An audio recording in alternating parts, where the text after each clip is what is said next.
Peut-on être un conquérant, un réformateur, un visionnaire, et pourtant analphabète?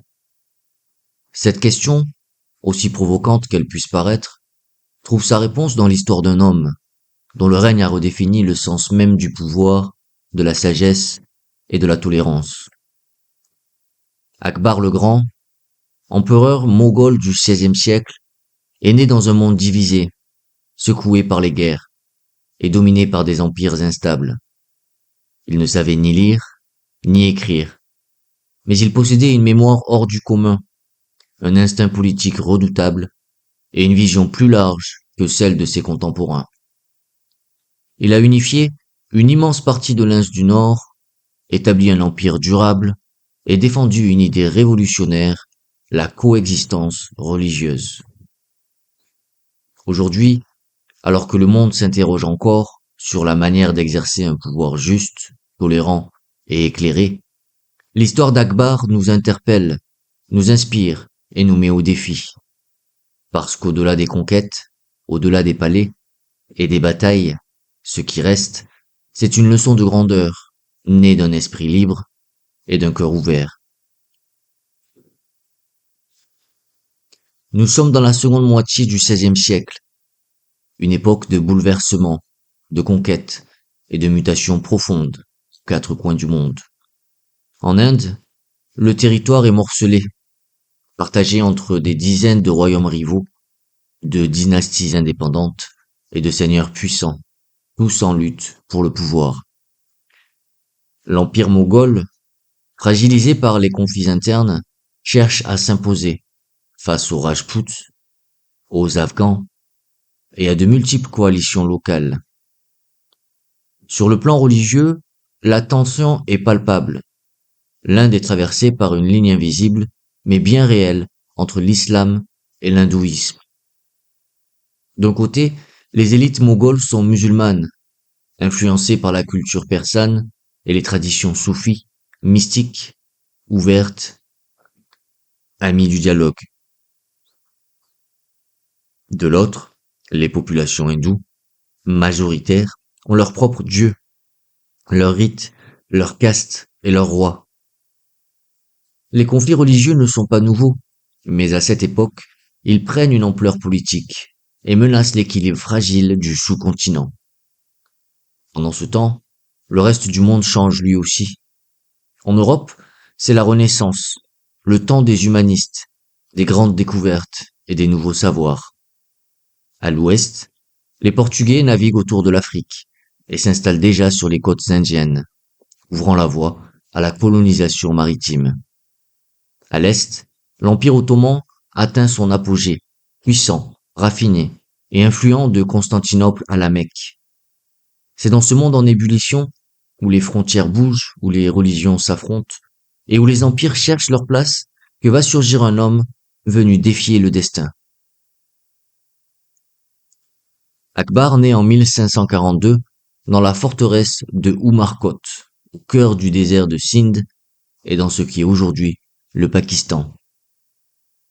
Il est le fils d'Humayun, le deuxième empereur moghol, mais à sa naissance, son père est en fuite, traqué par ses ennemis, chassé de Delhi et réduit à chercher refuge loin de son trône.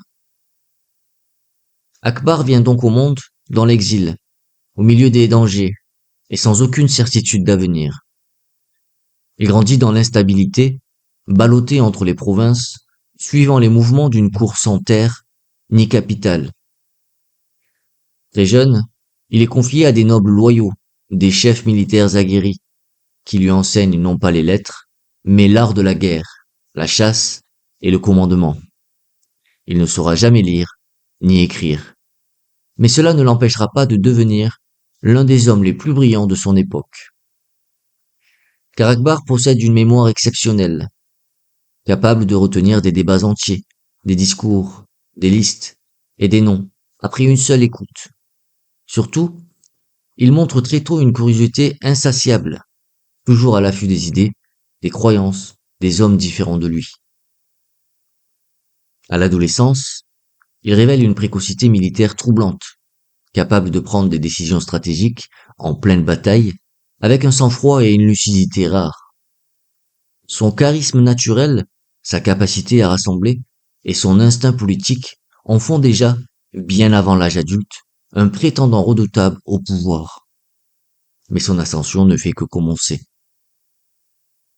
Le tournant dans la vie d'Akbar survient brutalement.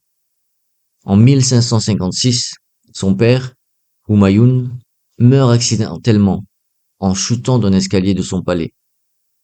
Akbar n'a alors que 13 ans. Il est trop jeune, trop seul, et l'Empire, lui, est au bord de l'effondrement. Mais contre toute attente, on le proclame empereur, à Panipat, au nom de la lignée timuride. À 13 ans, sans expérience réelle de pouvoir, mais entouré de mentors fidèles, notamment Bayram Khan, Akbar prend les rênes d'un empire en crise. Très vite, il doit affronter sa première épreuve de feu. Les Afghans, ennemis jurés de la dynastie mongole, marchent sur Delhi, espérant balayer le jeune souverain. Mais Akbar, guidé par Bayram Khan, livre la seconde bataille de Panipat et triomphe, confirmant sa légitimité par la victoire militaire. Il ne se contente pas de survivre, il commence à consolider son pouvoir, reprenant Delhi, pacifiant les territoires clés et imposant son autorité face aux chefs locaux réticents. Mais les conflits ne font que commencer. Il doit maintenant affronter les Rajputs, ces princes guerriers hindous, farouchement attachés à leur indépendance, et prêts à mourir plutôt que de se soumettre. Ces luttes seront longues, sanglantes, mais elles marqueront une nouvelle étape dans sa transformation. À cela s'ajoutent des résistances religieuses, venues d'oulémas musulmans opposés à sa politique de tolérance, ainsi que des frictions internes, notamment au sein de sa propre cour. Mais Akbar ne reculera pas. C'est dans l'adversité qu'il commencera à forger sa légende. Akbar, une fois le pouvoir consolidé, entre dans une phase de conquête, d'ambition et de transformation.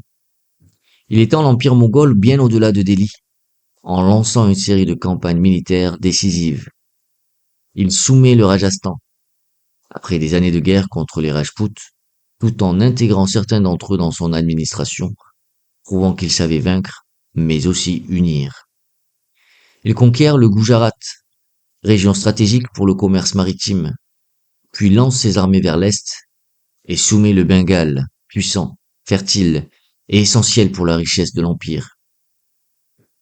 Mais Akbar ne fut pas qu'un conquérant, il fut aussi un réformateur, obsédé par la stabilité et la justice administrative. Il met en place le système fiscal du Zapt, qui fixe l'impôt selon les rendements agricoles et limite les abus des collecteurs. Il abolit la jizya, cet impôt imposé aux non-musulmans, envoyant un signal fort, son empire n'appartiendra à aucune religion. Il centralise le pouvoir, réorganise les provinces et nomme les gouverneurs selon leur mérite, non selon leur naissance. Mais c'est surtout dans sa vision religieuse qu'Akbar marque une rupture totale. Il refuse les dogmes et convoque dans sa cour des débats interreligieux inédits. Soufis, brahmanes, chrétiens, jains, tous sont invités à dialoguer. Il crée même une forme de religion impériale, le Din-i-Lahi, synthèse spirituelle, plus philosophique que théologique, cherchant l'unité au-delà des rites. Il accueille des jésuites européens, fait traduire des textes sanskrits, et respecte les fêtes hindoues autant que les traditions islamiques. Pour lui, le pouvoir ne se justifie que s'il protège tous les peuples, et s'il éveille les consciences. Sur le plan culturel, Akbar devint un mécène incontournable. Il fait construire la cité de Fatehpur Sikri, véritable manifeste architectural où l'art indo-persan atteint son apogée. Il développe les ateliers impériaux, peintres, calligraphes, architectes fusionnent les styles persans, indiens et même européens. Son règne marque une explosion de créativité, au service d'un pouvoir qui se veut non pas seulement fort, mais lumineux. Au cœur du règne d'Akbar, plus encore que ses conquêtes, ses réformes ou ses palais, il y a une idée, une conviction profonde qui guide chacun de ses choix. C'est sa vision du monde. Pour Akbar, le véritable pouvoir ne divise pas, il unit.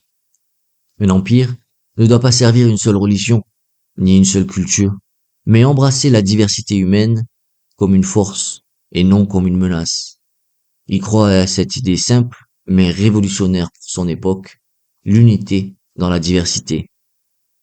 Dans son empire, hindous, musulmans, jaïns, chrétiens doivent pouvoir vivre ensemble et participer, chacun à leur manière, à la construction d'un monde commun.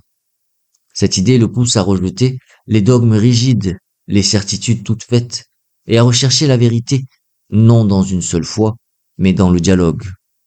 Il organise de longues discussions, parfois jusqu'au milieu de la nuit, où des savants, de traditions opposées, sont invités à débattre en toute liberté. Il ne cherche pas à imposer une vérité, mais à entendre celle des autres, et à en extraire ce qu'il appelle la sagesse universelle. C'est là que réside toute son originalité. Akbar est analphabète, mais il pense comme un philosophe. Il ne sait pas écrire, mais il fait écrire l'histoire. Il est musulman, mais son regard dépasse les frontières religieuses. Il ne se contente pas d'être un empereur, il veut être un pont entre les mondes, un homme dont la foi est plus grande que les rites, et dont la grandeur ne repose pas sur la force, mais sur l'ouverture de l'esprit. Même les plus grands souverains, même les esprits les plus vastes, finissent par affronter le silence du crépuscule. Vers la fin de sa vie, Akbar commence à préparer la transition du pouvoir. Il se tourne vers son fils, Salim, qui deviendra l'empereur Jahangir. Mais cette transmission ne se fait pas sans douleur. Salim, impatient, rebelle et parfois instable, entre à plusieurs reprises en conflit avec son père. Il défie son autorité, cherche à rassembler ses propres partisans et menace même, un temps, l'équilibre de l'empire. Akbar est alors confronté à une blessure intime, plus profonde que toutes les guerres, celle d'un père trahi par son propre héritier. Malgré cela, il garde le cap et continue à gouverner jusqu'à ses dernières forces. En 1605, à Agra, dans sa 63e année, Akbar s'éteint. Son empire est alors le plus puissant de toute l'Inde, respecté, organisé et culturellement florissant. À sa mort, un deuil massif s'abat sur le pays. Les pleureurs ne viennent pas que des palais, ni des mosquées. Ils viennent aussi des villages hindous, des monastères jaïns, et même des églises chrétiennes. Car même ses anciens ennemis reconnaissent sa grandeur. Ils pleurent un homme rare, qui avait su les combattre sans les haïr et les comprendre sans les soumettre. Akbar est mort, mais son empreinte, elle, n'a jamais cessé de grandir. Son règne a laissé derrière lui une structure impériale solide, organisée et centralisée, qui survivra bien au-delà de sa mort. Grâce à lui, l'Empire moghol entre dans une période de stabilité, de croissance et de rayonnement, qui atteindra son apogée sous ses successeurs comme Jahangir puis Shah Jahan. Mais son héritage dépasse les frontières du temps. Akbar devient peu à peu une source d'inspiration, bien au-delà du monde moghol. Au XXe siècle, des figures de l'Inde indépendante comme Nehru ou Tagore le citeront comme modèle de tolérance et de sagesse politique. Pour beaucoup, Akbar n'était pas seulement un empereur musulman, il était déjà, au fond, une figure laïque avant l'heure, un homme d'État visionnaire, capable d'imaginer une société plurielle où foi et pouvoir ne se confondent pas. Mais cette vision n'a pas toujours fait l'unanimité. Dès son vivant, Akbar a été accusé par certains religieux de trahir l'islam, de mélanger les doctrines, et même d'être un hérétique à cause du djinn ilahi et de ses débats théologiques ouverts à tous. Pour ces critiques, sa tolérance était une faiblesse, son éclectisme une menace, et son refus de dogme une insulte à la vérité révélée. Aujourd'hui encore, l'image d'Akbar divise. Pour certains, il est un héros éclairé, symbole d'une Inde inclusive. Pour d'autres, un souverain trop libre qui a bousculé les traditions. Mais justement, c'est peut-être cela, la véritable grandeur d'Akbar. Avoir semé un débat qui dure encore 4 siècles plus tard. Et pourquoi l'histoire d'Akbar nous parle-t-elle encore aujourd'hui, après plus de 400 ans? Parce qu'elle nous rappelle qu'il est possible de détenir le pouvoir sans sombrer dans la tyrannie, qu'on peut être fort sans être fermé, qu'un dirigeant peut façonner un empire non par la peur, mais par la tolérance, la curiosité et le dialogue. Dans un monde où l'on oppose trop souvent la foi à la raison, la culture à la différence, Akbar incarne une autre voie, celle du respect, celle de l'écoute, celle de l'intelligence ouverte. Il montre que l'on peut diriger sans opprimer, rassembler sans diviser, et construire une grandeur qui ne s'impose pas, mais qui inspire. Et s'il fallait ne retenir qu'une seule phrase, une seule étincelle de sa pensée, ce serait celle-ci.